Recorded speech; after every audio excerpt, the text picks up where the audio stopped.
भारत जोड़ो नाम का जो एक समुदाय तैयार किया है, इस समुदाय की एक्टिविटी अगर आप देखेंगे तो एनार्किस्ट लोग हैं। ये लोग भारत जोड़ो नहीं है, भारत को समाजों में बांटो और उसके बाद भारत को तोड़ो।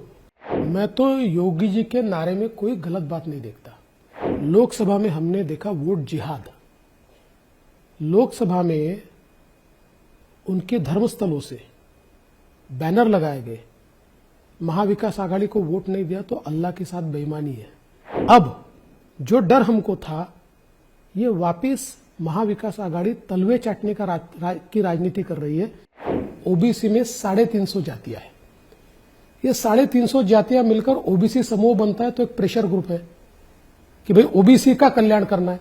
अगर 350 जातियां अलग अलग हो जाए तो एक समूह नहीं रहेगा, इनका प्रेशर खत्म हो जाएगा। अगर हम मुस्लिम एसटी की बात करें तो 54 अलग अलग आदिवासी समुदाय का मिलकर एसटी प्रवर्ग बनता है। देयर आर 54 कास्ट और एंड सब कास्ट। अब इनको अगर अलग कर दे तो वो प्रेशर ग्रुप नहीं रहते। तो इसीलिए प्रधानमंत्री जी ने ये बात कही है। जिस प्रकार से ये भारत जोड़ो नाम का जो एक समुदाय तैयार किया है, इस समुदाय की एक्टिविटी अगर आप देखेंगे तो एनार्किस्ट लोग हैं। ये एनार्की फैलाना चाहते हैं और ये लोग भारत जोड़ो नहीं है, भारत को समाजों में बांटो और उसके बाद भारत को तोड़ो। और वो तो कहते हैं कि आप तोड़ने की राजनीति करते हैं, बांटने की राजनीति करते हैं, क्योंकि जैसे योगी जी आए थे तो उन्होंने कहा कि बटेंगे तो कटेंगे। ये इस तरह का नारा जब आप देते हैं, आपकी पार्टी देती है, तो आप काटने का काम करते हैं। देखिए, मैं तो योगी जी के नारे में कोई गलत बात नहीं देखता।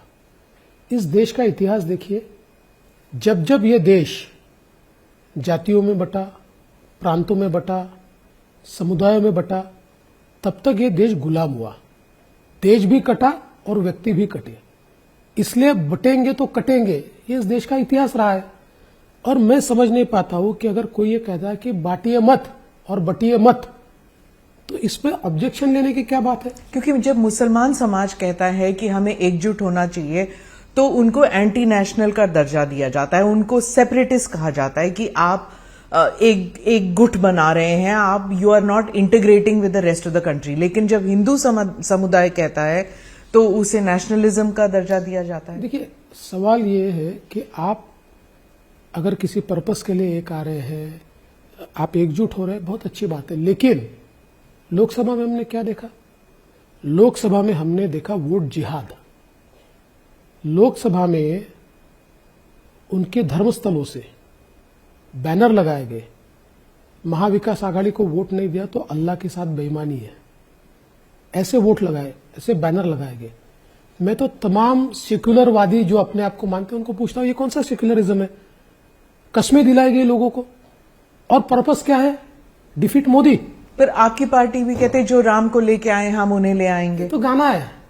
और क्या, देखिए, राम को लाए हैं हम उनको लाएंगे, ये कहने में कोई गलत नहीं। लेकिन इस प्रकार की बात करना, कई हमारी पार्टी ने मंदिरों में लोगों को जमा करके भगवान की कसम खाइए कि बीजेपी को वोट देंगे, नहीं देंगे तो राम के साथ बेईमानी होगी, ऐसा तो नहीं कहा, ऐसा तो कहीं नहीं हुआ। और सबसे बड़ी बात यह है कि आज देखिए, जिस प्रकार की परिस्थिति लोकसभा के बाद तैयार हुई, अब जो डर हमको था, ये वापिस महाविकास आघाड़ी तलवे चाटने की राजनीति कर रही है। मैं एक उदाहरण आपको कहना चाहता हूं। किसके तलवे चाट रही है? मुस्लिम उलेमाओं के। क्योंकि मैं उदाहरण आपको बताना चाहता हूं। अभी उलेमा काउंसिल ने उनको समर्थन घोषित किया, 17 मांगे उन्होंने रखी थी। इन्होंने बकायदा पत्र दिया है कि ये 17 मांगे हम मंजूर करते हैं। मुझे उसमें आपत्ति नहीं है अगर कोई मांगे रखता है, कोई मंजूर। मांगे कौन सी है? मैं एक मांग आपको बताता हूं। उसमें से एक मांग उसमें से है, 2012 से 2024 तक महाराष्ट्र में जो दंगे हुए, उन दंगों में जिन मुस्लिम समुदाय के लोगों पर केसेस हुई है, वो सारी केसेस खारिज की जाएगी, वापस ले ली जाएगी। अब मैं सवाल पूछना चाहता हूं कि ये कौन सी राजनीति चल रही है? अगर इसके खिलाफ इस प्रकार से दंगइयों को साथ में लेकर कोई पार्टी लड़ना चाहती है और हम बटे रहे तो कटेंगे। For exclusive and insightful videos, subscribe to our new channel ABP Live Premium.